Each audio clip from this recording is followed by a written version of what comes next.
Hello friends, நான் தான் உங்கள் சிம்மா பேசுகிறேன். அதாவது இந்த வீடியோவில் எதை பற்றி பார்க்க போகிறோம் அப்படின்னா, வரக்கூடிய குரு பயிற்சி. அதாவது 2026 ஜூன் மாதம் 2ஆம் தேதி குரு பகவான் பயிற்சி ஆகிறார். இப்போ மீன ராசியிலேருந்து கடக ராசிக்கு குரு பகவான் பயிற்சியாகி அக்டோபர் எண்டு வரைக்குமே அங்கே தான் இருப்பார்.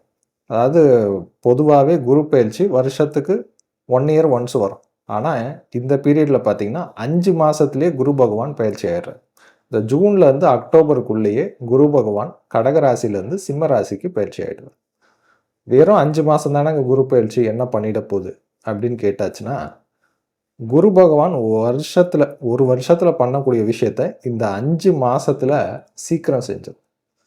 அதுதான் குரு பகவானுடைய ஸ்பெஷாலிட்டி. ஸோ இப்போ இந்த பயிற்சி யாருக்கெல்லாம் மிகப்பெரிய லெவலில் பொருளாதாரத்தை வளர்த்த போகுது, மிகப்பெரிய லெவலில் கோடீஸ்வர யோகம் எந்தெந்த ராசிக்கு அப்படின்னு சொல்லியாச்சுன்னா, அதில் முதன்மையானது நம்ம மேஷ ராசி சொல்லலாம். மேஷத்துக்கு எதனாலங்க அப்படின்னா, குரு பகவான் 4ஆம் இடத்துல உச்சம் அடைகிறார். அதுவும் சாதாரண பயிற்சி கிடையாது. 12 வருஷத்துக்கு ஒரு தடவை தான் குரு பகவான் உச்சமே அடைவார். அந்த குரு பகவான் இப்போ மேஷ ராசிக்கு 4ஆம் இடம் சுகஸ்தானத்தில் உச்சம் அடைகிறார். ஸோ அதனால் மேஷ ராசிக்கு பொருளாதாரம் மிகப்பெரிய லெவலில் வளர்ச்சி அடையும். வீடு, வண்டி வாகனங்கள், சொத்து சேர்க்க, நிலம் வாங்கிறது, இந்த மாதிரியான விஷயங்கள்லாம் அதிகமாக யார் இந்த பீரியட் இந்த வருஷம் நடக்கும் அப்படின்னா மேஷ ராசிக்கு சொல்லலாம்.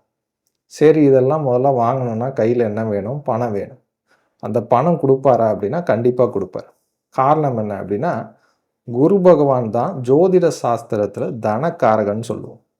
ஸோ தனக்காரகன் உச்சம் அடையிறது, அதுவும் உங்களுடைய சுகஸ்தானம் 4ஆம் இடத்துல உச்சம் அடையிறது மிகப்பெரிய ராஜயோகம். ஸோ அதனால் மேஷ ராசிக்காரங்க என்ன முயற்சி எடுத்தாலும் மிகப்பெரிய லெவலில் சக்ஸஸ், பொருளாதார உயர்வு கண்டிப்பாக உண்டு.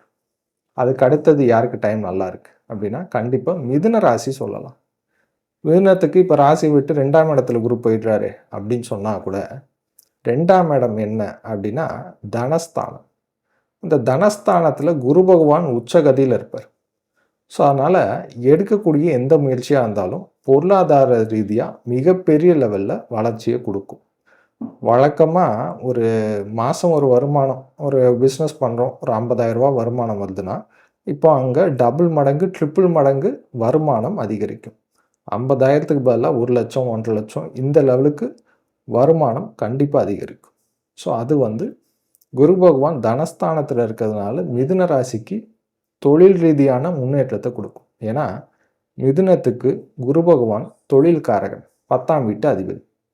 ஸோ அவர் 2ஆம் வீட்டில் இருக்கிறதுனால தொழிலில் இம்ப்ரூவ்மெண்ட் கொடுக்கும். வேலைக்கு போயிட்டு இருக்கிறவங்களுக்கு ஒரு நல்ல ப்ரொமோஷன், பதவி உயர்வு, இல்லை ஒரு நல்ல சேல்ரி ஹைக்கு, இது ஏதாவது இந்த 5 மாதம் காலகட்டத்தில் கண்டிப்பாக எதிர்பார்க்கலாம். ஸோ இதெல்லாம் மிதுன ராசிக்கு உண்டு. அடுத்தது கடகராசி. கடகத்தை பொறுத்த வரைக்கும் ராசிலேயே குரு பகவான் இருக்கார். மற்றவங்களுக்காவது குரு அங்கே இருக்கார் நல்லது பண்ணுவார், குரு இங்கே இருக்கார் நல்லது பண்ணுவார் அப்படின்னு சொல்லுவோம். ஆனால் இப்போ ராசிலேயே குரு பகவான் இருந்து எல்லா விதமான நன்மைகளையும் அதிகப்படியாக செய்யக்கூடியது யாருக்கு அப்படின்னா கடகராசி சொல்லலாம். நீங்கள் ஏதாவது முயற்சி எடுத்தாலே போதும், குரு பகவான் உங்கள் கூட இருக்கிறது என்ன அர்த்தம்னு பார்த்தீங்கன்னா கடவுள் அனுகிரகம் இருக்கிறதுன்னு நினச்சிக்க வேண்டியதுதான். எந்த விஷயம் எடுத்தாலும் மிகப்பெரிய லெவலில் வளர்ச்சியை கொடுக்கும். ஏன்னா வளர்ச்சிக்கு உண்டான கிரகமே குரு பகவான் தான். ஸோ சாதாரணமாக ஒரு சின்ன ஒரு டீ கடையை ஆரம்பித்த ஒரு கடை கூட மிகப்பெரிய லெவலில் வளர்ச்சி அடைஞ்சு அதுக்கு ஒரு 5-6 பிரான்ச் ஆரம்பித்து பெரிய லெவலில் எடுத்துகிட்டு போகலாம்.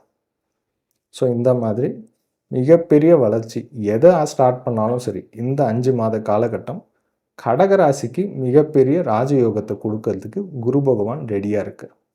ஏதாவது முயற்சி எடுங்க, எடுக்கக்கூடிய முயற்சி கண்டிப்பாக சக்ஸஸ்ஃபுல்லாக முடியும். அதுக்கு அடுத்தது யாருக்கு அப்படின்னா கன்னி ராசி சொல்லலாம். கன்னிக்கு எதனாலங்க நல்லது நடக்கும் அப்படின்னா, கன்னியை பொறுத்த வரைக்கும் குரு பகவான் லாபஸ்தானத்தில் வர்றாரு. லாபஸ்தானத்தில் ஏதாவது ஒரு கிரகம் இருந்தாலே நல்லது பண்ணும் அப்படின்றது தான் ஜோதிட சாஸ்திரம்.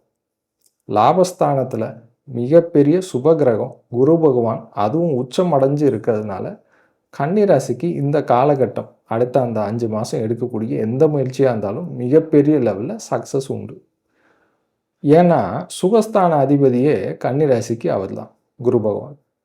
ஸோ அதனால் வீடு, வண்டி வாகனங்கள், சொத்து சேர்க்க, லேண்டு, ப்ராப்பர்ட்டிஸு இந்த மாதிரியான விஷயங்கள்லாம் அதிகமாக சேர்கிறதுக்கு வாய்ப்புகள் உண்டு. ஏதாவது முயற்சி எடுங்க. ஏதாவது ப்ராப்பர்ட்டி வேணும்னா இப்போ விசாரித்து வச்சுக்கோங்க. நல்ல ரேட்டுக்கு வந்தோடனே டக்குன்னு வாங்கிடலாம்.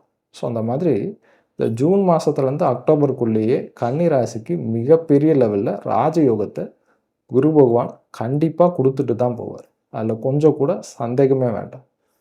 அதுக்கு அடுத்தது யாருக்கு டைம் நல்லா இருக்குது அப்படின்னா கண்டிப்பாக துலா ராசிக்கும் சொல்லுவோம். துலா ராசிக்கு எதனாலங்க டைம் நல்லா இருக்குது அப்படின்னா, துலாமை பொறுத்த வரைக்கும் தொழில் ஸ்தானத்தில் குரு பகவான் இருக்கார்.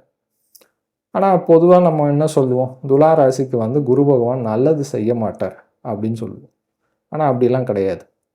எந்த ஒரு தீய கிரகமாக இருந்தாலும் சரி, ஒரு நல்ல ஸ்தானத்தில் தொழில் பாவத்தில் இருந்தாச்சுனாலே தொழில் ரீதியான முன்னேற்றத்தை கண்டிப்பாக கொடுத்துட்டு தான் போவார். அதுதான் ஜோதிட விதி. அப்போ துலா ராசிக்கு குரு பகவான் 6ஆம் வீட்டு அதிபதி. ஆனால் இப்போ இருக்கிறது எங்கே அப்படின்னு பார்த்தீங்கன்னா 10ஆம் வீட்டில் இருப்பார். ஸோ அதனால் 10ல் ஏதாவது ஒரு பாவியாவது இருக்கணும் அப்படின்றது தான் ஜோதிட சாஸ்திரம். ஏதாவது ஒரு தீய கிரகம் இருந்தால் கூட ஏதாவது தொழில் பண்ணி வாழ்க்கையை ஓட்டிடலாம். இப்போ ஜோதிடத்தில் முழுக்க முழுக்க சுபக கிரகம் ஆகிய குரு பகவான் 10ஆம் இடத்துல இருக்கிறதுனால தொழில் ரீதியாக மிகப்பெரிய லெவலில் வளர்ச்சி ஏற்படும். வேலையே இல்லை அப்படின்னு சொல்லிட்டு இருக்கிறவங்க கூட ஏதாவது வேலை அமையும். ஆல்ரெடி இருக்கக்கூடிய வேலையில் ஒரு நல்ல ப்ரொமோஷன், சேல்ரி ஹைக்கு, ஏதாவது ஒரு சின்ன சம்பள உயர்வாவது குரு பகவான் கொடுத்துட்டு தான் கிளம்புவார். ஸோ அதனால் துலாம் ராசிக்காரங்க எடுக்கக்கூடிய முயற்சி தொழில் ரீதியான வளர்ச்சியை கண்டிப்பாக இந்த காலகட்டம் குரு பகவான் கொடுப்பார். அடுத்தது யாருக்கு அப்படின்னா கண்டிப்பாக விருச்சிக ராசி சொல்லலாங்க. விருச்சிகத்தை பொறுத்த வரைக்கும் குரு பகவான் நல்ல கிரகம், தனஸ்தான அதிபதி, தனக்காரகன் அவங்களுக்கு அவர் தான். அது மட்டும் இல்லாமல் குரு எங்கே இருக்காரு, பாக்யஸ்தானத்தில் 9ஆம் இடத்துல உச்சமடைகிறார். ஸோ அதனால் விருச்சிக ராசிக்காரங்க எந்த முயற்சி எடுத்தாலும் சரி, ஏதோ ஒரு ரூபத்தில் அதில் சக்ஸஸ்ஃபுல்லாக ஜெயிச்சு வருவீங்க. யாருமே எதிர்பார்த்துருக்க மாட்டாங்க, நீங்கள் எப்படிங்க இதில் வந்தீங்க அப்படின்ற லெவலுக்கு கேட்பாங்க. ஸோ அந்த மாதிரி மிகப்பெரிய லெவலில் வளர்ச்சியை குரு பகவான் கொடுத்துட்டு தான் போவார். ஸோ அதனால் கண்டிப்பாக விருச்சிக ராசிக்காரங்க உங்கள் வாழ்க்கையில் ஏதாவது முயற்சி எடுங்க. அதுவும் குறிப்பாக பொருளாதார ரீதியாக நீங்கள் எந்த முயற்சி எடுத்தாலும் மிகப்பெரிய லெவலில் வளர்ச்சியை குரு பகவான் கொடுக்காம போகவே மாட்டார்.